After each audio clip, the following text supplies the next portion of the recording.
మళ్ళీ కలిసాం. లహరి గారు నమస్కారం. స్టార్టా? అది 2 కెమెరా స్టార్టా? ఓకే. కాంతిరీసా గారు నమస్తే అండి. నమస్కారం. నేను సంతకాలు పెడుతూ మాట్లాడతాను. Yeah okay okay okay. మా మనజుమిన్ టీవీకి ఎవ్రీ మంత్ ఒక పాడ్కాస్ట్ ఇస్తున్నారు. Thank you so much. Like ఈరోజు ఎన్నో ప్రశ్నలు ఉన్నాయి, ఓకే, 100 ఆఫ్ క్వశ్చన్స్ ఉన్నాయి. బట్ ఈ పాడ్కాస్ట్లో ఒక 50 క్వశ్చన్స్ కవర్ చేస్తాం. అలాగే. ఓకే. సో నా ఫస్ట్ క్వశ్చన్ ఏంటంటే, ఫిలాసఫీ అంటే సింపుల్గా ఎలా చెప్తారు మీరు ఒక కామన్ మ్యాన్కి?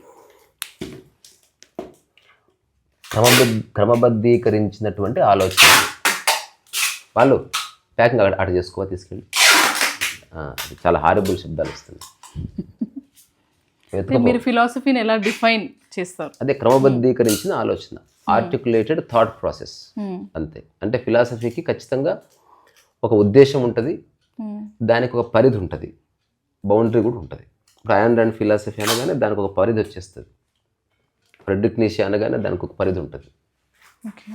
ఆ పరిధిని ఎగ్జాక్ట్గా నిర్వచిస్తే అది ఎక్కువ మందికి రీచ్ అవుతుంది. ఆ పరిధిలో లూప్ హోల్స్ ఉన్నాయి అనుకోండి, డిబేట్ స్టార్ట్ అవుతుంది. అట్లా ఇప్పుడు అయాన్ ర్యాండ్ చెప్పింది బీ సెల్ఫిష్ అన్నది. ఓకే. దానికి ఒక ఇంకా ఆ తర్వాత ఎవరిష్టం వాళ్ళది. ఇలా ఒకవేళ సెల్ఫిష్ అంటే నన్ను నేను చూసుకోవడం అంతే కదా. అంటే నువ్వేం చేసినా నీ తృప్తి కోసమే చేస్తున్నావు అని చెప్తుంది. అన్నదానం చేసినావు, చూడడానికి ఎట్లుంది, అన్నదానం చేసినట్టుంది. కాదు, అన్నదానం చేయడం వల్ల నువ్వు ఆనందపడ్డావు, ఆనందం కోసం అది చేసావు, అది గుర్తించు. నువ్వు ఎవరికి నువ్వు ఎవరిని ఉద్ధరించడం లేదని చెప్తుంది లిటరల్గా. సో లైఫ్ ఫిలాసఫీ మనం ప్రాక్టికల్గా మన డే టు డే లైఫ్లో ఎట్లా ఇంప్లిమెంట్ చేయొచ్చు? ఒకవేళ నీలో పుట్టిందైతేనే ఇంప్లిమెంట్ చేయగలవు.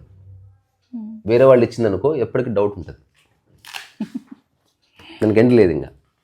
ఎందుకంటే ఇప్పుడు ఉదాహరణకి అయాన్ ర్యాండ్ అవైలబుల్ లేదు, కొన్ని వర్మ అనుకో అవైలబుల్ లేడు, సగం సగం చెప్పాడు, మళ్ళీ వెళ్ళి కనుక్కుందామంటే అందుబాటులో ఉండడు, మళ్ళీ ఎవరు ఇంటర్వ్యూ చేస్తే అది కవర్ కాదు.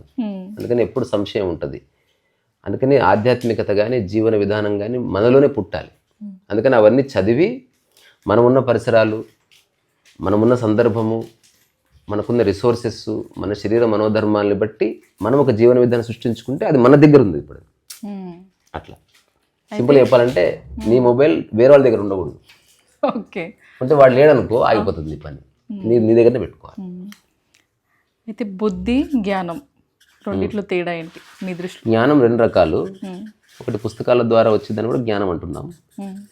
రెండోది మనలో పుట్టేదాన్ని కూడా జ్ఞానం అంటున్నాం. అంటే ఏదైనా ఒక విషయం గురించి ఎవ్వరూ చెప్పకుండా కూడా నేను తెలుసుకున్న విషయాలు కొన్ని ఉన్నాయి. ఓకే. అందరూ చెప్పినా అది కాదు ఇంకేదో ఉందని నేను తెలుసుకున్న విషయం ఉంది.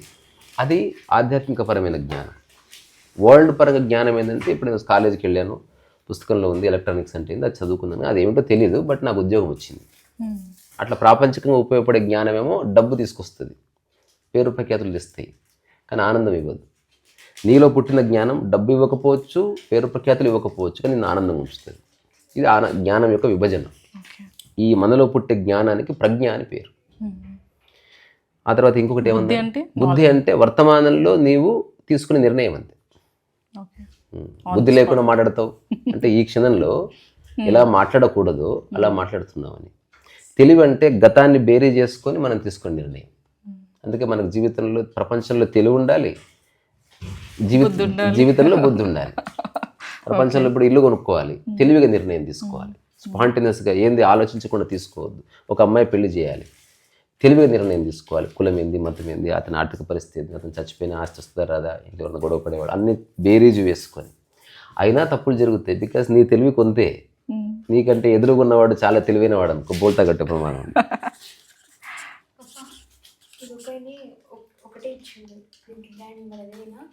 అడిగావా? ఓకే. అయితే అట్లయితే 10. సో నెక్స్ట్ వాల్యూస్, ఎథిక్స్ మన సమాజంలో ఎంత ఇంపార్టెంట్? అవి సమాజాన్ని బట్టి మారుతాయి. మోరల్స్ అనేవి, అందుకే మోరల్స్ కాన్స్టిట్యూషన్ రాయబడలే. కాన్స్టిట్యూషన్లో నీ విధులు మాత్రమే ఉంది. డైరెక్టివ్ ప్రిన్సిపల్స్ ఉంది, ఫండమెంటల్ రైట్స్ ఉన్నాయి, హక్కులు ఉన్నాయి. మోరల్స్ లేవు. మోరల్స్ నీవు గుర్తించాల్సిందే. ఉదాహరణకి ఒక దేవాలయానికి వెళ్తే ఆ దేవాలయం పరిధిలో ఉన్న విలువలు వేరు, ఒక కుటుంబంలోకి వెళ్తే ఆ కుటుంబంలో ఉన్న మోరల్స్ వేరు. అది ఒక సమాజంలోకి వెళ్తే అక్కడి మోరల్స్ వేరు, అరబ్ కంట్రీస్కి వెళ్తే వాళ్ళ మోరల్స్ వేరు. అందుకని ఎక్కడికి వెళ్తే అక్కడ మోరల్స్ తెలుసుకొని మనం ఆపరేట్ చేసుకుంటే సరిపోతుంది. దాంతోపాటు ఎవరున్నా లేకున్నా నీ మోరల్స్ కొన్ని ఉన్నాయి ఎగ్జిస్టెన్షియల్గా. అదేంది, ఒకరి వ్యక్తిని బాధ పెట్టకూడదు, వేరే వాళ్ళ వస్తువు అడగకుండా ముట్టుకోకూడదు, ఓకే, అవసరానికి మించి ఖర్చు పెట్టకూడదు, అనవసరమైన మాట మాట్లాడకూడదు, నువ్వు సమస్యకు గొడవకు కారణం కాకూడదు. ఇవన్నీ నీ మోరల్స్. ఓకే, అందుకని it's big subject. Okay. Ethics అంటే ఏంటారు? అవి ఇంగ్లీష్లో, తెలుగులో. ఓకే.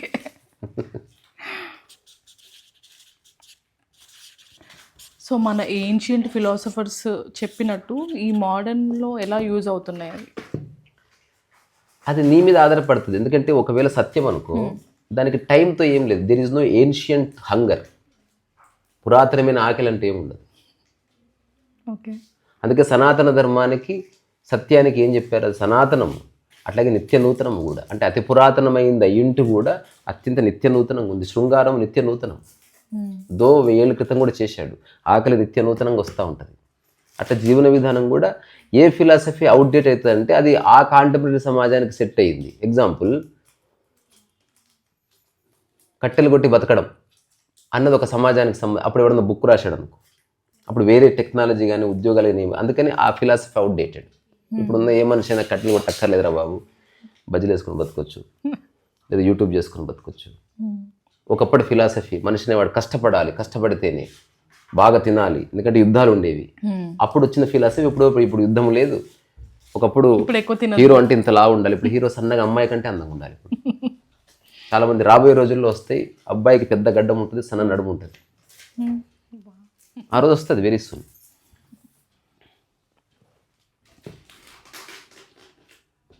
మనం హ్యాపీనెస్ని ఎలా డిఫైన్ చేయొచ్చు, అది ఎలా ఫీల్ అవ్వచ్చు? హ్యాపీనెస్ అన్నది వేరే వాటి మీద ఆధారపడకూడదు. బయటి వాటి మీద ఆధారపడ్డది తాత్కాలికంగా హ్యాపీనెస్ అనుభూతి చెందుతుంది. అనుకోకుండా ఫ్రెండ్ వచ్చాడు, యు ఆర్ హ్యాపీ. ఫ్రెండ్ పోతే, ఒక మంచి అబ్బాయి దొరకడు, పెళ్లి చేసుకున్నావు, వాడు పోతే రియాక్ట్ అవ్వద్దు. రియాక్ట్ కాదు, నీ హ్యాపీనెస్ లింక్ పెడితే తాత్కాలికంగానే ఉంటుంది. అట్లా కాకుండా ఎవరో లైఫ్లోకి వచ్చారు అన్నది కాకుండా ఆల్రెడీ ఉన్నదాన్ని గుర్తిస్తే ఆనందం ఎప్పటికుంటుంది. అట్లీస్ట్ నీకు మంచి శరీరం ఉంది, అరే నాకు మంచి ఆకలి వేసింది, ఇది కూడా ఆనందమే. అంటే ఇది నీకు సంబంధించింది, వేరే తృప్తే, నిరంతర తృప్తి, ఆనందం అట్లా. సో ఆధారపడ్డది వేరే వాటి మీద ఆధారపడితే ఆనందం ఎక్కువ కాలం నిలబడకపోవచ్చు. అందుకే ఏమన్నా కొత్త వస్తువులు ఉన్నప్పుడు 3-4 అవర్స్ కొంచెం ఎక్సైట్మెంట్ ఉంటుంది, ఆ తర్వాత 1 year ఊరికి డెడ్ బాడీ లాగా ఉంటుంది. అందుకని పనిలో నిజమైన ఆనందం అంటే వేరే వాటికి లింక్ చేయని, ఇంకా ప్రాపంచిక ధర్మాలు లింక్ చేయని, డబ్బుకి, పేరు ప్రఖ్యాతులకి, లేకపోతే ఈగోలకి లింక్ చేయకుండా ఒక పని చేసినప్పుడు, ఆ పని నీలో ఒక ప్రవాహంలా కొనసాగినప్పుడు ఒక సహజమైన ఆనందము పెళ్ళుబుక్కుతుంది. అది ఎక్స్ప్రెసివ్గా ఉండదు, ఎక్స్పీరియన్షియల్గా ఉంటుంది. వచ్చిపోయేది ఎక్స్పీరియన్స్గా ఉంటుంది. అంటే ఎక్స్ప్రెస్ చేయొచ్చు, ఎవరిని వస్తే ఎగిరి గంతలేసి వావని హగ్ చేసుకుంటారు. నీతో నువ్వు ఉన్నప్పుడు ఈ హగ్గులు గిగ్గులు ఏమి ఉండవు. You become more silent, subtle, స్థిరపడుతుంది అది. సో అందుకే నిజంగా ఆనందంగా ఉన్నవాడు నవ్వాల్సిన గ్యారెంటీ ఏం లేదు. He may look very serious. ఆనందము నీ అంతర్గత స్థితి, సంతోషము నీ యొక్క బహిర్గత స్థితి. ఓకే. సఫరింగ్ని మనం అవాయిడ్ చేయొచ్చా? సఫరింగ్ అంటే ఏందో చెప్పాలి. శారీరక సఫరింగ్ అయితే అవాయిడ్ చేయలేదు. బాధ అన్నది నాన్ ఎగ్జిస్టెన్షియల్, అది లేదని తెలుసుకోవడమే, అవాయిడ్ చేయడానికి ఏం లేదు. ఇది ఎట్లుందంటే, ఎదురుగా వెహికల్ ఉంటే ఓవర్టేక్ చేయొచ్చు. ఇప్పుడు నేను ఒక ప్రశ్న అడుగుతా, ఎదురుగా ఏ వెహికల్స్ లేవు, ఓవర్టేక్ ఎట్లా చేయాలి? వెహికలే లేకపోతే ఓవర్టేకే లేదు. జీవితం అర్థం చేసుకుంటే సఫరింగే లేదు. ఎందుకంటే సఫరింగ్ని అవాయిడ్ చేయడం కాదు, సఫరింగ్ లేదని తెలుసుకోవాలి. ఓకే. ఎంతకాలం అవాయిడ్ చేస్తావు, మళ్ళీ ఇంకో సఫరింగ్ వస్తుంది. వాడు తిట్టాడు, వాడిని చంపేస్తావా? ఇప్పుడు నువ్వు ఎంత చేసినా, సారీ చెప్పినా మళ్ళీ గెలుపుతున్నాడు, ఎట్లా? దీనికి ఎండ్ లేదు. అందుకని బాధ, చింత, గాయపడ్డం, ఈ 3 నాన్ ఎగ్జిస్టెన్షియల్. సో మనిషి మాత్రమే క్రియేట్ చేసుకుని అమూల్యమైన ఆభరణాలు ఇవి. అన్నీ ఉండి బాధపడుతున్నాడు, అన్నీ ఉండి చింతిస్తున్నాడు, అన్నీ ఉండి గాయపడుతున్నాడు మానసికంగా. శారీరకమైన ప్రారంధం నీకుంది, నాకుంది, కృష్ణ గారికి ఉంది, బాలసుబ్రహ్మణ్యానికి ఉంది, చిన్నజీర స్వామి గారు అందరికి వస్తుంది. మన సద్గురు కూడా ఆ ప్రశ్న. శారీరక ప్రారంధం వేరు, కానీ దాన్ని బాధగా మార్చుకునేవాడు జ్ఞాని. శరీరానికి గాయమైందని శరీరానికి అప్పచెప్పి, ఆ శరీరాన్ని డాక్టర్కి అప్పచెప్పి హాయిగా బుక్ చదువుకుంటాడు వాడు. అంత సంబంధం లేదండి. ఆ స్థితి అద్భుతమైనది. తెలుసుకుంటే అదృష్టం, తెలుసుకోకపోతే తెలుసుకునే అవకాశం ఉంది కాబట్టి అదృష్టం.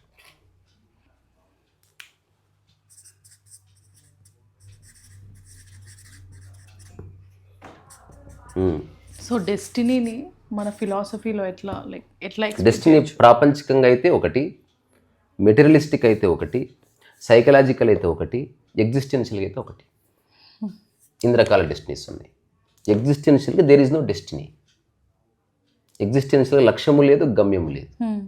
ఈ క్షణం నేను మీతో హాయిగా ఉండడం నా లక్ష్యం, హాయిగా ఉండటం వాడ నేను పొందే అనుభూతి నా గమ్యం.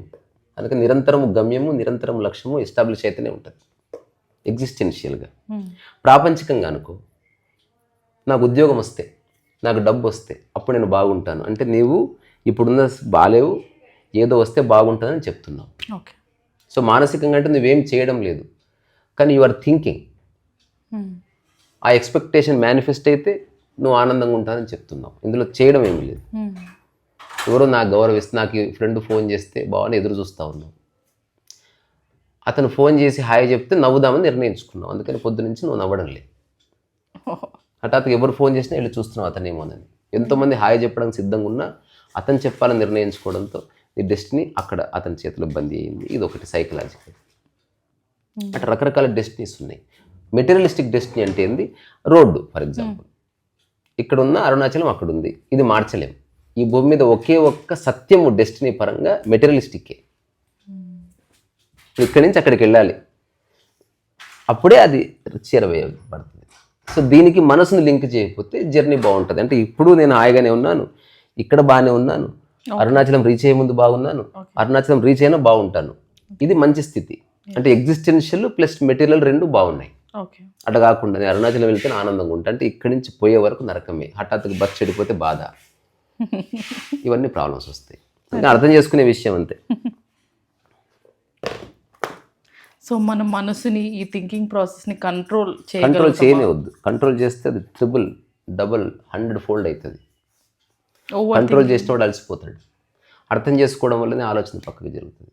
నాకు లడ్డు తినాలనుంది కానీ తినకూడదని డాక్టర్ చెప్పాడు, కంట్రోల్ చేస్తున్నాం. ఏదో రోజు అర్ధరాత్రి లేచి లడ్డు తినేస్తాం, పోయినా పర్వాలేదు. సావిత్రి ఎట్లా తెచ్చిపోయింది, తాగొద్దని తెలిసి కూడా తాగి చచ్చిపోయింది. అట్లా కాకుండా లడ్డు నా శరీరానికి అవసరం లేదు అని తెలుసుకోవడం రియలైజేషన్. తద్వారా లడ్ల షాప్లో వెళ్ళి పని చేసినప్పుడు నువ్వు లడ్డు తినలే. అందుకని తెలుసుకోవడం, అర్థం చేసుకోవడం ముఖ్యం. కంట్రోల్ చేసేవాడు నియంతగా మారుతాడు. హిట్లర్ ఎవడు? కంట్రోలర్. అతను నియంత్రిస్తున్నాడు. పోలీసులు ఎవరు? నియంత్రిస్తారు. పేరెంట్స్ పిల్లలను నియంత్రిస్తారు. నువ్వు ఆలోచన నియంత్రిస్తున్నావు. ఆలోచన నియంత్రించే ప్రతివాడు హిట్లరే. ఆలోచన అర్థం చేసుకున్న ప్రతివాడు బుద్ధుడే. ఇది రాసి పెట్టుకుంటా టీషర్ట్ మీద. చెప్పి అడుగు చెప్పు. అంటే నెక్స్ట్ నిజం అనే భావన ఒక పర్సన్ నుంచి పర్సన్ చేంజ్ అవుతుందా, లేదంటే నిజమే? నిజం ఎప్పుడు సాపేక్షమే. నిజం అంటే దాదాపు అబద్ధమని. నిజమంటే అబద్ధమా? సత్యం వేరే, అబద్ధము నిజం వేరే. సత్యానికి ఆపోజిట్స్ లేవు, నిజానికి అబద్ధం కూడా ఉంది. ఎందుకంటే నువ్వు ఎంత నిజం చెప్పినా నేను నమ్మకపోవచ్చు. అంటే ఆ ఆప్షన్ నాకు డిపెండింగ్ ఆన్ పర్సన్ ఉంటుంది అది. అందుకే సాపేక్షం అది. నువ్వు ఒక్కదాని అడుగులు ఉన్నావు అనుకో, నిజం లేదు, అబద్ధం లేదు, సత్యం లేదు. ఏది ఉందో అది ఉంది. నిజం అన్నప్పుడు ఏమవుతుంది? ఒక పర్స్పెక్టివ్లో నువ్వు గ్రాస్ప్ చేసింది సత్యం అనుకుంటే దాన్ని నువ్వు నిజమని నమ్ముతావు. అందుకని పోరాడతావు. అట్లా కాకుండా ఎవరైతే సత్యం తెలుసుకున్నాడు, 100 మంది నువ్వు అబద్ధం అన్నా సరే మీకు అట్లా అనిపించింది సరే అన్నట్టు. సరే నీకు బుద్ధి లేదు, నువ్వు మోసగాడి, నీకు అట్లా అనిపిస్తుంది. నేను కాదు కానీ నీకు అట్లా అనిపిస్తుంది కాబట్టి పర్వాలేదు. ఈ నెవర్ కన్విన్సెస్ ఎనీబడి. అతను నిలబడతాడు చక్కగా. కొంతకాలానికి వాళ్ళు తెలుసుకుంటారు. ఇక్కడ నువ్వు కన్విన్స్ చేసినా ఎవడు కన్విన్స్ అవ్వడు. అందుకే కోర్టులు వచ్చాయి. అవ్వాలనుకుంటే అవుతారు. అందుకే ఎవడో జడ్జి చెప్పి భయపెడితే అప్పుడు ఒప్పుకుంటున్నారు తీర్పుని. ఏదో మంత్రదండం కావాలి, భయం కావాలి, జైలు ఉంది, నువ్వు రూల్ బ్రేక్ చేస్తే జైలుకి వెళ్తావు, అప్పుడు వింటున్నాడు మాట. జడ్జి లేదు, అప్పటి వరకు తప్పు కాదు. ఎవరిది వాడు సత్యం ఎవరిది వాడు నిజం అనుకుంటున్నాడు. నేను నిజం చెప్తున్నాను. మన ఈ యూనివర్సల్లో మనిషి రోల్ ఏంటి మీ ప్రకారం? ప్రకృతిని నాశనం చేయకుండా ఉండడం, అంతకుమించి ఏదే రోజు ఏం లేదు. యూనివర్స్లో, ప్రపంచంలో సామరస్యం చెడకుండా చూసుకోవడం, ఈ ప్రాపంచిక మాయలో పడకుండా ఉండటం అంతే. డబ్బు సంపాదించు కానీ డబ్బే జీవితం అనుకోకు, మనిషితో ఉండు కానీ మనిషే సత్యం అనుకోకు, మనిషితో ఉంటే హాయిగా ఉంటా అనుకోకు, ఇల్లు కావాలనుకో కానీ ఇల్లు నాదనుకోకు, ఫోన్ అవసరానికి వాడుకో, దానికి ఎడిక్ట్ కాకు. అవి లేకపోతే లైఫ్ లేదు, కానీ అవే లైఫ్ కాదని కూడా తెలుసుకో. ఇది మీరైనా నారైనా అన్నిటికీ అందరికీ ఉపయోగపడేది ఇది. ఇంకా ఇట్ డిపెండ్స్. సో ఎగ్జిస్టెన్షియల్గా మనిషికున్న ఏకైక పర్పస్ ఏంటంటే అతనికి అద్భుతమైన బ్రెయిన్ స్ట్రక్చర్ ఉంది, అతను అర్థం చేసుకోగలడు ఖగోళ రహస్యాన్ని కూడా తను ఉన్న ప్రదేశం నుంచి. అందుకని ప్రకృతిలో ఒక ఏనుగు చెట్టు తొక్కుంటూ పోతుంది, ఒక కాకి రెట్టేసుకుంటూ పోతుంది చెట్టు మీద. ఎందుకంటే వాడికి అంత బ్రెయిన్ లేదు, నేను రెట్టేస్తే చెడిపోతుందేమో అన్నంత శక్తి లేదు దానికి. మనిషికి ఒక్కడికి వివేకం ఉంది. అందుకని అతను దేన్ని డిస్టర్బ్ చేయకుండా బతకడమే అతని డ్యూటీ. ప్రతి జ్ఞానం అదే చేస్తాడు. సో లైఫ్కి పర్పస్ అంటారు కదా, లైఫ్ పర్పస్ని ఫిలాసఫర్స్ ఎట్లా డిస్క్రైబ్ చేస్తారు? ఫిలాసఫీ అంతా ప్రపంచానికి సంబంధించింది. అందుకే మన భారతదేశంలో ఫిలాసఫీస్ లేవు, ఉపనిషత్తులు ఉంది. ఫిలాసఫీకి ఉపనిషత్తుకు చిన్న తేడా అయింది. ఉపనిషత్తులో వాడు సబ్జెక్ట్ మ్యాటర్, ఫిలాసఫీలో నువ్వు సబ్జెక్ట్ మ్యాటర్. ప్రపంచాన్ని మార్చాలని చెప్పేది ఫిలాసఫీ, నేను మారతాను అన్నది ఉపనిషత్తు. అందుకని భారతీయ ఆధ్యాత్మిక వాంగ్మయంలో ఫిలాసఫీలు తక్కువ, తత్వం ఉంది, ఉపనిషత్తు ఉంది. అదే విదేశాల్లో తత్వం లేదు, ఉపనిషత్తు లేదు, ఓన్లీ ఫిలాసఫీస్ ఉన్నాయి. ఇంకా వాళ్ళు ఏం చేశారు, బెటర్గా థింక్ చేశారు కానీ ఏది ఇంప్లిమెంట్ చేయలేకపోయారు. కొందరు చేసి ఉండొచ్చు, మార్టిన్ హైడెగర్ లేకపోతే ఫ్రెడరిక్ నీషే ఇట్లాంటి వాళ్ళు ఒక ఎక్స్టెంట్ వరకు they applied their thought on their life, but struggle ఉంది. ఉపనిషత్తు అనేది ఏంటంటే నువ్వు ఎక్కడున్నా, ఏ ఊర్లో ఉన్నా, ఏ మతమైనా, ఏ జాతి అయినా ఆ సమస్తాన్ని అర్థం చేసుకుని అందులో నువ్వు ఫిట్ అవుతావు beautifully. There is no conflict లేని లైఫ్ని మన భారతీయ ఆధ్యాత్మిక తత్వదర్శనం మాత్రమే ఇస్తుంది. మిగతా అన్ని చోట్ల కాన్ఫ్లిక్ట్ ఉంటుంది. అట్లా ఇది ప్యూర్ నా observation, not from the books. ఇండియాలో ఫిలాసఫీ పుట్టదు. ఇండియాలో ఫిలాసఫీ పుట్టిందనుకో వాడికి విదేశీ దోమ గుట్టిందని అర్థం. సో కాన్షియస్, సబ్ కాన్షియస్ అంటారు కదా. సో ఈ అలాంటివి ఏమీ లేవు, ఉన్నది ఒకటే కాన్షియస్. ఎందుకు నేను సబ్ కాన్షియస్ ఉన్నానని తెలిసేది ఎవరికి? సబ్ కాన్షియస్ ఉన్నామని తెలియాలంటే ఎవరో కాన్షియస్గా ఉండాలి కదా. అందుకే ఆల్వేస్ కాన్షియస్నెస్ ప్రివేల్ అవుతుంది. ఇది ఎలా ఉందంటే నా చేయికి దెబ్బ తాకిందని తెలుసుకునేది ఎవరు అంటే తెలుసుకునేవాడు దెబ్బకు దూరంగా ఉండి చూస్తున్నాడు దాన్ని.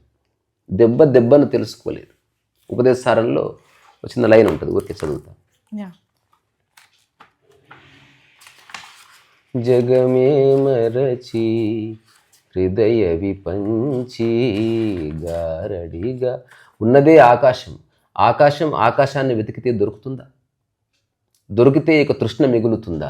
వెతుకుతున్నది నీ కన్ను, కనుక్కోగలదా నిన్ను? చూడగలదా కన్నును కన్ను? చూస్తే ఇక ప్రశ్న మిగులుతుందా? ఒకదాన్ని చూడాలంటే చూసేవాడు ఎవడో ఉండాలి. ఒకటి అన్కాన్షియస్ అని చెప్పాలంటే ఎవడో కాన్షియస్గా ఉండాలి ఎవడో.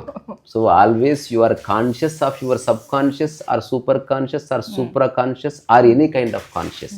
తద్వారా ఓన్లీ కాన్షియస్నెస్ ప్రివైల్స్. అందుకని అన్కాన్షియస్, సబ్ కాన్షియస్ చాలా దూరం. ఉన్నదాన్ని అనుభవించు. ఎక్కడో గతంలో ఉన్నదాన్ని నువ్వు తరచి చూసేది ఏం లేదు. అందుకని అది గతాన్ని వదిలి, ఓన్లీ మనిషికి మాత్రమే ఆ శక్తి ఉంది. ఇంతకు క్షణం క్రితం జరిగిన అన్నిటినీ అతను ఇగ్నోర్ చేయగలడు. కాన్షియస్నెస్ యొక్క శక్తి అంత గొప్పది. మన విదేశీయులు రాసిన పుస్తకాల్లో ఉన్న కాన్షియస్నెస్ అనేది చాలా ప్రాపంచిక విషయాలకు సంబంధించింది. అంటే వాళ్ళు ఏం చేస్తారు, నువ్వు డబ్బు సంపాదించాలంటే ఇది, పేరు ప్రఖ్యాతులు ఇలా తెచ్చుకోవాలి, బిహేవియర్ ఏంటి, ఇలా చెప్తారు. మన దగ్గర అలాంటివి లేనే లేవు. అసలు నువ్వు తప్ప వేరే వాళ్ళు లేడు రాసామంటున్నాడు ఇక్కడ. ఇంకెక్కడ కాన్షియస్నెస్? సో ఈగో అంటే మన జీవితంలో ఈగో రెండు రకాలు. స్నేహితుడా లేకపోతే శత్రువా? రెండు రకాలు. అహంభావం, అహంకారం. ఈ మూడు పదాలను అర్థం చేసుకోవాలి, అప్పుడు ఈగో కంప్లీట్ అవుతుంది. మనిషి సంపూర్ణ అహం. ఆధ్యాత్మికత ఎవడంటే సంపూర్ణ అహాన్ని చేరుకున్నవాడు. సంపూర్ణ అహం అంటే సగం సగం అహం అంటే అహంకారం అన్నారు దాన్ని, నీది నాది అని. సంపూర్ణ అహం అంటే అసలు నీవే లేవని, లేదా నువ్వు నాలో భాగం అని. తద్వారా మొత్తం నీవే అనుకో, దొంగతనం ఉందా? ఆలోచించు. మొత్తం నీవే, భూమి మీద ఉన్న ఇండ్లన్నీ నీవే, కబ్జా ఉందా? లేదు. భూమి మీద ఉన్న మనుషులందరూ నీవే, గొడవ ఉందా? ఎప్పుడన్నా నీ చేతిలో గొడవ పడతావా? ఇది సంపూర్ణ అహం అనమాట, ఆధ్యాత్మికత యొక్క చరమస్థితి ఇది. చాలామంది వాళ్ళ ఆధ్యాత్మిక గ్రంథాల్లో ఈ విషయాన్ని ఉటంకించారు, కానీ అర్థం చేసుకోవడం చాలా కష్టం. కృష్ణమూర్తి ఏమన్నాడు? హఠాత్తుగా అన్నింట్లో నేనే కనిపించాను అన్నాడు. వివేకానంద ఒక మాట చెప్పాడు, హఠాత్తుగా ఒకరోజు ఎవరు కనిపిస్తే వాళ్ళ కాళ్ళు మొక్కానని చెప్పాడు. తానే అది. ఒక కళాకారుడు పెయింటింగ్ వేస్తూ బ్రష్ పడేసి పోయి దేని పెయింటింగ్ వేస్తున్నాడో దాన్ని కౌగిలించుకోవడం మొదలుపెట్టాడు. మళ్ళీ ఎవరో వచ్చి ఏం చేస్తున్నావు అంటే, ఆహా నేను పెయింటింగ్ వేయాలి అని ఇట్లా వేస్తున్నాడు. ఆ చెట్టుని చూస్తున్నాడు, ఆ చెట్టు తానే వెళ్ళి కలుసుకుంటున్నాడు. వేయలేకపోయాడు పెయింటింగ్. ఆర్ట్ అట్లా పోయింది. Because he became the art it self. అదొక ఉన్నత స్థితి. అందుకని అహంకారం అంటే నాది నీది ఉన్నప్పుడు కలిగేది. అహంభావం అంటే నా దగ్గర ఉన్నది గ్రేట్ అనుకున్నప్పుడు కలిగేది. అహం అంటే అంతా నేనే అని తెలుసుకున్నప్పుడు కలిగేది. నీ ఛాయిస్. నాకు అహంకారం లేదు, అహంభావం లేదు, నాకు సంపూర్ణ అహం ఉంది. ప్రతి మనిషిలో ఈ భయం అనేది ఎందుకు వస్తుంది? సరైన అవగాహన కలగని కారణంగా భయం కలుగుతుంది. ఏ విషయం నీకు సగం సగం తెలిసిందో అదే భయం. ఓకే, పూర్తిగా తెలిస్తే భయం అస్సలు. ఎగ్జాంపుల్స్ ఇస్తే తెలిసిపోతుంది. ఈగను చూస్తే భయం అవుతుందా? అవ్వదు. ఎందుకంటే ఈగ నీకు పరిచయం అయింది. ఈగ కుట్టినా చనిపోవని తెలిసింది కాబట్టి. కానీ ఇప్పుడే గవర్నమెంట్ ఒక నోటీస్ జారీ చేసింది. ఒక కొత్త తరహా ఈగ వచ్చింది మార్కెట్లో. అది మన ఈగలాగే ఉంటుంది, కానీ అది డిఫరెంట్ ఈగ. అది కరిస్తే వెంటనే చచ్చిపోతావు అనగానే భయం స్టార్ట్ అయింది. ఇప్పుడు ఎక్కడ ఏ కనిపిస్తుందో ఏ ఈగ ఏదో తెలియక భయం. మనుషులంటే ఎందుకు భయం? మోసం చేస్తున్నారు, ప్రవర్తన తెలుస్తలేదు. పులి అంటే ఎందుకు భయం? పులి ప్రవర్తన మనకి ఇంకా అంటి చిక్కలే. కుక్క అంటే కొందరికి భయం, కొందరికి లేదు. పెంచుకున్న కుక్క అంటే భయం లేదు, ఊర కుక్క అంటే భయం. ఎందుకంటే దాని ప్రవర్తన తెలియదు. దేని ప్రవర్తన తెలియదు అక్కడ భయం ఉంది. బంగారం పోతుందేమో అని భయం. ఎందుకు? బంగారం ఇంకా అర్థం కాలేదు. ఏది నిజమైన బంగారమో తెలుసుకోలేకపోయింది. అది బంగారం వస్తువు అని తెలుసుకుంటే అయిపోయింది. బంగారం వేసుకోవడానికా దాచిపెట్టుకోవడానికా? సరిగ్గా తెలుస్తున్న కొద్దీ భయం వెళ్ళిపోతుంది. కానీ అసలు అది భయం పడకుండా ఉండాలంటే కష్టం. తెలుసుకోవడమే. ఏ విషయం పట్ల భయం అవుతుందో ఆ విషయాన్ని రాయి ఫస్ట్. ఉత్త భయం అంటూ ఉండదు. భయానికి ఖచ్చితంగా మూల వస్తువు ఉంటుంది, తెలుసుకోవాలి. కారణం ఉంటుంది భయానికి. మరణం ఒక కారణం, వస్తువు ఒక కారణం, మనిషి ఒక కారణం, లేదా అవగాహన లేని స్థితి ఒక కారణం. కొందరు చీకటి భయం. ఇప్పుడు వాడు ఏం చేయాలి? దా భయం చీకట్లోనే పోగొట్టుకోవాలి. చీకట్లో ఉండాలి, అంతే. వేరే ఆప్షనే లేదు. ఒకవేళ ప్రపంచంలో అందరికి ఉండదగ్గ భయం ఏదైనా ఉందంటే మరణ భయం ఒక్కటి ఉండొచ్చు, మిగతా అన్ని భయాలు అబద్ధాలు. డెత్ అనే కాన్సెప్ట్ని మనం ఎట్లా? అలాంటిది ఏమీ లేదు. ఏది మరణిస్తలేదు. ఇక్కడ ఓన్లీ రూపాంతరతనే ఉంది. There is only transformation, there is no death. మన దృష్టిలో ఇలా ఉంటుంది అనమాట. ఇది ఒక మనిషి అనుకో, ఇతను సో డేట్ పుట్టాడు, సో డేట్ చచ్చాడు నేను చెప్తున్నాను. ఇది మన కథ. అటుపక్క ప్రకృతి కథ వేరే. అతను ఎప్పుడు పుట్టనే లేదు, అతను ఎప్పుడు చావనే లేదు. చంపదు ప్రకృతి. ప్రకృతి చంపదు. అప్పుడు చచ్చిపోయినట్టు మనకు అనిపిస్తుంది. అట్లా పడేసిపో, వారం రోజుల్లో అది ఒకరికి ఆహారమై కొన్ని బతుకుతాయి. అట్లా వాడు కొనసాగుతుంది. ఆ తర్వాత దాంట్లో కొన్ని పురుగులు పెట్టి ఆ పురుగుల రూపంలో అతను బతుకుతుంది. శరీరం ట్రాన్స్ఫార్మ్ అయింది. ఆత్మకు మరణం లేదన్నారు. అందుకని అది పుట్టదు, చావదు. ఒకవేళ ఈ భూమి మీద ఏదైనా నీదంటూ ఉందంటే మనసు ఒకటి. అది నువ్వు క్రియేట్ చేసుకున్నది కాబట్టి దానికి జన్మ లేదు. ఒకవేళ మరణించేది ఏదైనా ఉందంటే భూమి మీద మనస్సు ఒక్కటే, ఇంకా ఏది మరణించదు. మిగతావన్నీ రూపాంతరం చెందుతాయి అంత. అయితే డెత్ అన్నారు, మరి ఫిజికల్ డెత్.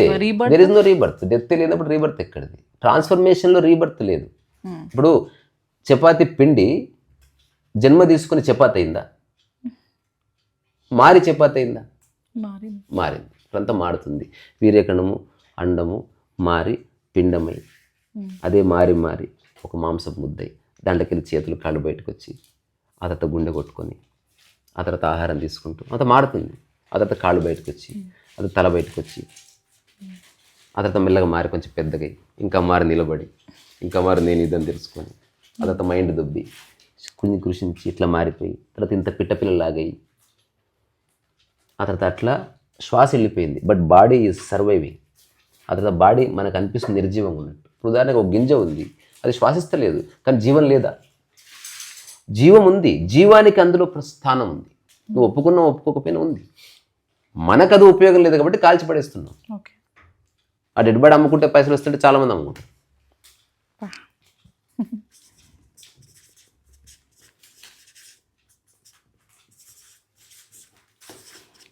నిజంగా కర్మ ఉందా?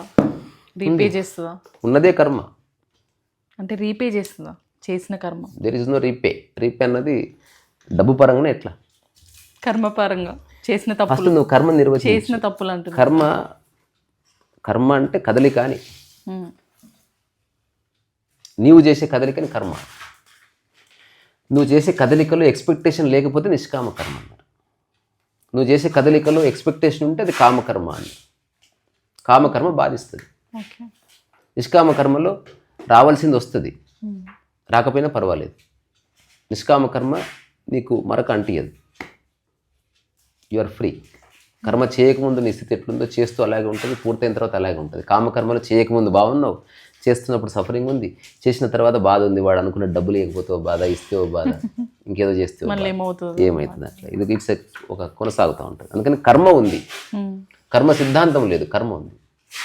ఓన్లీ నిష్కామ కర్మ కాకుండా దాన్ని కామంతో అంటే కోరికతో కర్మ చేసేవాడికి కర్మ సిద్ధాంతం ఉంది. నిష్కామ కర్మ చేసేవాడికి కర్మ లేదు, సిద్ధాంతం లేదు, కదలికలో ఉన్నాడు వాడు అంతే.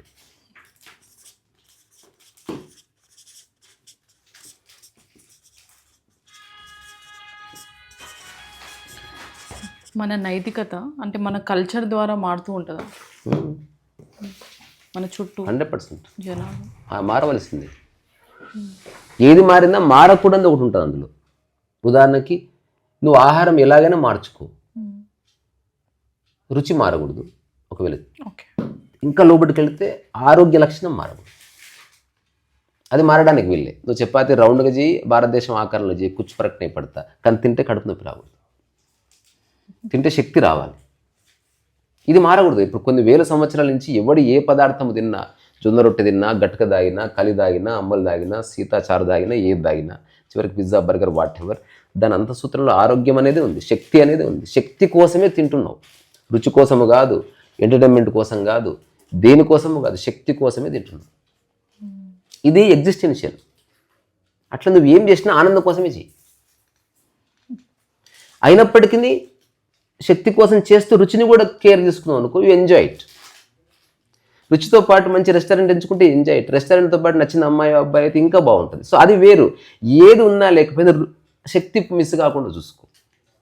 అట్లా మానవ సంబంధాలు పెట్టుకో, ఆనందం మిస్ కాకుండా చూసుకో. మానవ సంబంధాలు, జాబు, ఉద్యోగం అన్నీ పెట్టుకో, ఆనందం మిస్, ప్రశాంతత, ఆనందం, హాయి ఇవన్నీ మిస్ కాకుండా చూసుకుంటే అదే ఎరుక.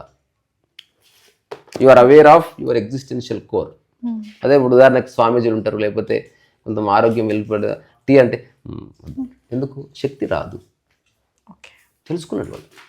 లేదు లేదు తాగండి, గాయ ఉందా మన కొబ్బరి నీళ్ళు అమ్మా తాగొస్తుంది, శక్తి వస్తుంది. నీళ్ళు ఇవ్వండి చక్కగా. వాడు నిన్ను మార్చాడు. వాడు మీరు టీ పట్టుకుందారు, నేను కొబ్బరి నీళ్ళు పట్టుకుంది, నీళ్ళు పట్టుకుందా, చీర్స్ అని తాగేస్తాడు నీళ్ళు. వాడు శక్తి మీద దృష్టి పెట్టాడు. వాడు విత్ డేంజరస్ ఫీలో. మూలాన్ని పట్టుకున్నవాడు చాలా డేంజరస్ పర్సన్. వాడు అవసరమైతే టీ తాగుతాడు. ఆ రోజు వాడు ఇగ్నోర్ చేశాడు అంతే. సరే చలో నాకే తాగాలనిపిస్తుంది పోనీ అంతే. అప్పుడు వాడు ఏం చేస్తాడు, ఎక్కువ తాగాడు. అది ఊరికి వచ్చిన సిప్ చేసి అట్లా పట్టుకొని కరెక్ట్గా బయలుదేరి ముందు కప్పు కింద పెట్టి కారెత్తాడు అనమాట. అరే స్వామీజీ తాగలేదు, వాడు కావాలని తాగలేదు. లిమిటెడ్.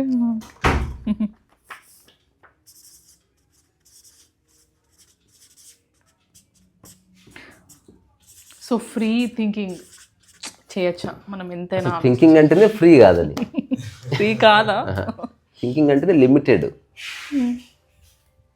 ఎలా లిమిటెడ్? ఎంతైనా థాట్ అంటేనే లిమిటెడ్ అని. ఉదాహరణకి ఆస్తి అంటే ఏదో తెలుసా? కొంచెమే అని, దాని అర్థమే కొంచెం అని. శాలరీ అంటే కొంచెం అని, దాని మూలార్థంలోనే కొంచెం లిమిటేషన్ ఉంది. శాలరీ లేని వాడికి లిమిటేషన్ లేదు, వాడు అల్టిమేట్లో ఉన్నాడు.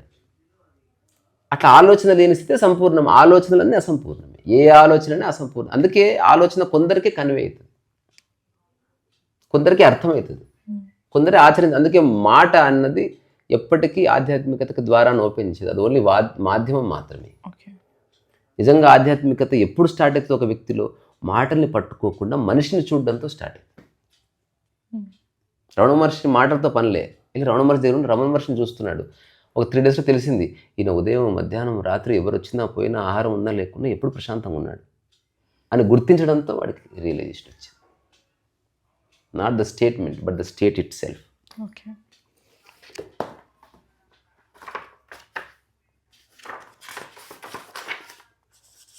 సో మీ దృష్టిలో క్రిటికల్ థింకింగ్ చేసేవాళ్ళు ఎవడు చేస్తున్నాడు? వాడికి అంత బ్రెయినే లేదు. వాడు ఏం చేస్తాడు? ఉదాహరణకి కోడి ఎంత తీవ్రంగా ఆకాశం దిక్కు చూసినా ఆ చుక్కలను చూసి అవి పురుగులే అనుకుంటుంది, అంతకు మించి అది థింకే చేయలేదు.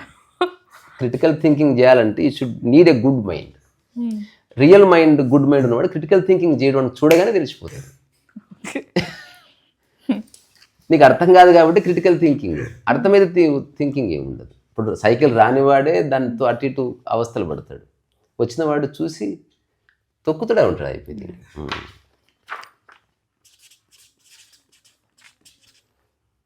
స్ఫురిస్తుంది అంతే. అవగాహన వస్తున్న కొద్దీ నీకు థింకింగ్కి స్పేసే ఉండదు, చూడగానే ఎవడేందో తెలిసిపోతుంది. చాలా మంది అంటే లాజికల్గా ఆలోచించి ఇట్లా చేస్తే ఇట్లా అవుతుంది, ఇట్లా చేస్తే దాని రిజల్ట్ చూడు, నువ్వు రిజల్ట్ చూస్తే సఫరింగే ఉంటుంది. ఎందుకంటే నీ రీజనింగ్ కరెక్ట్ కాదా? లాజికల్ రీజనింగ్ కరెక్ట్ అవ్వచ్చు, దాని పర్యవసానాలు కూడా అంగీకరించాలి నువ్వు, అంతే నువ్వు చేయవలసింది. You have to accept the consequence.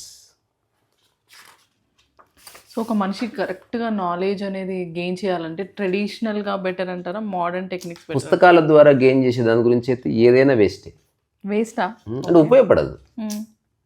నువ్వు ఒక టీచర్ అవ్వాలంటే నాలెడ్జ్ ఉపయోగపడుతుంది, ఇంజనీర్ అవ్వాలంటే ఉపయోగపడుతుంది. పుస్తకంలో ఉన్నది బట్టి కొట్టావు, 100కు 100 వచ్చాయి, వచ్చింది. ఈ must be a stupid person. వాడికి పెద్దవాళ్ళతో ఎలా మాట్లాడాలో తెలియదు, వంట చేసుకోవడం తెలియదు, వాడేదో నేను గెలిచాను లేకపోతే ఉద్యోగం వచ్చింది విర్రవీగుతో అందరిని డిస్టర్బ్ చేయొచ్చు. ఇంకోటి వాడు ఏ పుస్తకం చదవలే, కానీ వాడికి ఒక హ్యూమిలిటీ ఉంటుంది. వాడు ఎవడన్నా కష్టపడుతుంటే చూసి ఇంత అన్నం అందిస్తాడు, రోడ్డు మీద పోతుంటే వాడు ఏదో తింటుంటే కుక్కుంటే బిస్కెట్, వాడు కదా మనిషి. వాడు ఏ బుక్ చదవాలి, but he understood the essence of life. సాటి ప్రాణిలో తను తాను చూసుకుంటాడు. తప్పు చేస్తూ దెబ్బేస్తాడు, అది వేరే సంగతి, బట్ హీ నోస్. అందుకని పుస్తకాల ద్వారా ఏదొచ్చినా లిమిటెడే.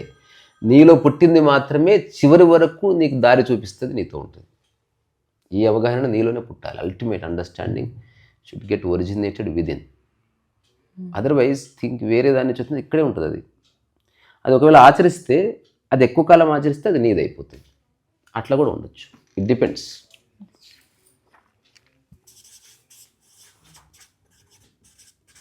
సో చాలామంది చదవడము లేదంటే ఎక్స్పీరియన్స్ చేయడం, రెండిట్లో తేడా తెలుసుకోరు. చదవడం అనేది అవసరం కోసమే, చదవడము గుర్తుపెట్టుకోవడము ఇదంతా ప్రాపంచికమే. ఎగ్జిస్టెన్స్లో చదవడము లేదు, గుర్తుపెట్టుకోవడం లేదు. దాన్ని అర్థం చేసుకుంటే చాలు, చదువు అంతే. భగవద్గీత బట్టి పట్టమని ఎవడు చెప్పాడు? నీకు భగవద్గీత వచ్చా అంటే, రీసెంట్గా ఎవరో అన్నారు, నేను ఉంది యాప్లో ఉంది, why should I remember it. నేను చెప్పాను భగవద్గీత చాలా దూరం, ఒక 50 ఫోన్ నెంబర్లు చెప్పు నీ ఫోన్లో. బట్టి కొట్టడం అవుతుంది. బట్టి పెట్టడం అనేది పాండిత్యం. అనర్గళంగా వాడికి దాన్ని వాడు జీవిస్తున్నాడో లేదు. అసలు భగవద్గీత సారాంశంలోనే ఇవేవీ లేవు. నిజంగా భగవద్గీత సారాంశం తెలిస్తే నువ్వు హాయిగా జీవిస్తావు, నీ పని నువ్వు నిష్కామకర్మగా చేస్తావు, అక్కడితో అయిపోయింది. నీ శరీరాన్ని, నీ మనస్సుని, ఎగ్జిస్టెన్స్ని కలిపి చూస్తావు, అక్కడితో అయిపోయింది అంతే. గుర్తుపెట్టుకోవడం అన్నది, చదవడం అన్నది దేనికోసం? టు అండర్స్టాండ్ అయితే వేరు, టు రిమెంబర్ అయితే వేరు. రెండు బ్యాలెన్స్ చేయొచ్చు. ఇప్పుడు నేను భగవద్గీత గుర్తుపెట్టుకోవడం కోసం చదువుతుంది ఈ మధ్యన. ఓకే, స్టాప్ చేయండి మరి స్టాప్ చేయండి. 24 క్వశ్చన్స్ అయినాయి. స్టాప్. ఓకే, ఒక 5 నిమిషాలు స్టాప్ చేయండి కదా. ½ అన్ అవర్ అయింది. నువ్వు పని చేయి, ఇంకో క్వశ్చన్ తర్వాత ఈ టాక్ ఎండ్ చేయి, ఓకే. చేసి ఒక 5 నిమిషాలు బ్రేక్ 34 అదే 25 క్వశ్చన్స్ అయిపోయింది. మళ్ళీ ఇంకో 25 క్వశ్చన్స్ ఒకటి తీసుకుందాం. ఓకే. ఊరికే చదువుతున్నట్లు నేను గుర్తుపెట్టుకోవాలనుకున్నా ఇట్లా హైలైట్ చేసిన. ఓకే. అయినా బట్టి పడతలేను. I'm reading everyday. నేను బట్టి పట్టను, ఊరికే చదువుతున్నా. Okay okay. అది ఇప్పుడు అటు చదవగా నాకు రాత్రి తలుచుకుంటే నేను ఇప్పుడు ఏవైతే హైలైట్ చేస్తున్నా అవి దాదాపు నాకు గుర్తుండిపోయినాయి. ఓకే. ఇప్పుడు ఇది ఉంది, తెలియదు నాకు అదేందో ఉంది. గీతా గంగా చ గాయత్రి సీతా సత్య సరస్వతి బ్రహ్మ విద్య బ్రహ్మవల్లి త్రిసంధ్య ముక్తి గేహిని. చూసావా, వచ్చేసింది. నాకు గుర్తుపెట్టుకోవాలి. I never memorize. ఊరికే చదువుతుండగా వచ్చేసింది. ఆ తర్వాత అర్ధమాత్ర అని స్టార్ట్ అయింది. చూడు, అంటే నేను ఇప్పుడు ఈ యొక్క దీన్ని ఇమేజ్గా మార్చాను నా మనసులో. కళ్ళు మూసుకుంటే ఆ పేజ్ కనిపిస్తుంది. తద్వారా I don't have to remember. Mind దొబ్బితే అన్నీ పోతాయి అనుకో. అందుకని గుర్తుపెట్టుకున్నది ఆభరణం మాత్రమే. గుర్తుపెట్టుకోవడానికి సత్యానికి ఏ సంబంధం లేదు. మైండ్ఫుల్నెస్ని ఫిలాసఫీలో ఏమంటారు? దానికి ఎగ్జాక్ట్ తెలుగు వర్డ్ చెప్పడం కష్టం. ఓకే. సంపూర్ణ శ్రద్ధ అనొచ్చు. మైండ్ఫుల్నెస్ అంటే యాబ్సెంట్ మైండెడ్నెస్ ఉంది కాబట్టి మైండ్ఫుల్నెస్ అనేది ప్రాచుర్యంలోకి వచ్చింది. అదర్వైజ్ మనిషి యొక్క ప్రతి కదలికలు మైండ్ఫుల్నెస్సే ఉండాలి. కానీ మనం ఆఫ్ మైండెడ్గా యాబ్సెంట్ మైండెడ్గా చేస్తున్నాం కాబట్టి మైండ్ఫుల్నెస్ అనేది ఒక పెద్ద సబ్జెక్టు ఆధ్యాత్మికతలో. ఇప్పుడు విపశ్యనకు పోతే ఈట్ మైండ్ఫుల్ అని రాసిట్టు. మీరు వాడికి తెలుసు నువ్వు తినవని. ఇప్పుడు ఏ హోటల్కైనా వెళ్తే చేయి కడుక్కోవడానికి రాసి ఉంటుందా? ఒకవేళ ఉన్న హ్యాండ్ వాష్ అని ఉంటుంది అంతే, జనరల్గా. అట్లా నమిలి తిను అని ఉంటుందా? ఒకవేళ మనిషి కనుక నమిలి తినకపోతే చెప్పవలసి వస్తుంది. అట్లా మైండ్ఫుల్నెస్ అనేది మన స్వభావం నుంచి పక్కకు జరిగింది కాబట్టి అదొక సబ్జెక్ట్ అయింది. అదర్వైజ్ మీకు జీవితం అర్థమైందంటే యు ఆర్ ఆల్వేస్ మైండ్ఫుల్. కొన్నిసార్లు యాబ్సెంట్ మైండెడ్గా ఉండి మైండ్ఫుల్నెస్ ఉన్నారనుకో ఒక అనుభూతి కలుగుతుంది, as if something is happening. నిజంగా మైండ్ఫుల్గా ఉన్నారనుకో న్యాచురల్గా ఉంటుంది. సో రీసా గారు పర్ఫెక్ట్ 25 క్వశ్చన్స్ ఈ పాడ్కాస్ట్లో కంప్లీట్ అయ్యాయి. అవునా? ఓకే, అయితే ఇక్కడ ఆపేద్దాం. సో నెక్స్ట్ పాడ్కాస్ట్లో ఊరికే మాట్లాడుకుందాం. అంటే సంఖ్య అన్నది ఇంపార్టెంట్ కాదు, కానీ సమయం గురించి అట్లా. అదర్వైజ్ మనం 10 hours మాట్లాడేది ఏమీ కాదు. నేను ఒక టైంలో అనుకున్నా, ఏది నడుస్తుంది. అయితే ఒక టైంలో అనుకున్నా ఈ రూమ్లో కెమెరాలు పెట్టేసేయాలి 24 hours. Everything is content. మీరు వచ్చి మాట్లాడుతున్నారు, స్పెషల్ రికార్డ్ బటన్ అట్లేం లేదు. ఆ మొత్తం దాంట్లో కొన్ని వీడియోలు చేసి పెట్టారు అంతే. పర్ఫెక్ట్ ఐడియా ఇది. అంటే మైండ్ఫుల్నెస్. ఇప్పుడు నేను ఎందుకు ఎడిటింగ్ చేయను తెలుసా? I'm mindful. నేను అన్యమనస్కంగా మాట్లాడిన ఒక్క మాట లేదు 2009 తర్వాత. ఎవరన్నా నా మాట విని నువ్వు అన్నావంటే నేను అనలేదని చెప్పను, అనే ఉంటా. అది తీసుకురావు సార్ చూస్తే ఎందుకు అన్నాను. There is no going back track. ఒకవేళ అంటే అనే ఉన్నాను, అది పూర్తి స్ఫురణలో ఎరుకలో అన్నా, అయినా నీకు నచ్చలేదు కాబట్టి సారీ పో, అనలేదు నా ఉద్దేశం అట్లేనది, ఉద్దేశం అది అన్నాను, ఏం చేసుకుంటావు చేసుకో అట్లా. Thank you so much. Next పాడ్కాస్ట్లో చిన్న వైలిన్ వాయిస్తా ఇవ్వాలా? నేను తీసుకుంటా, కూర్చో. తర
మళ్ళీ నెక్స్ట్ సెషన్లో అమేజింగ్ మళ్ళీ మాట్లాడుకుందాం. Thank you. Thank you bye. Thank you.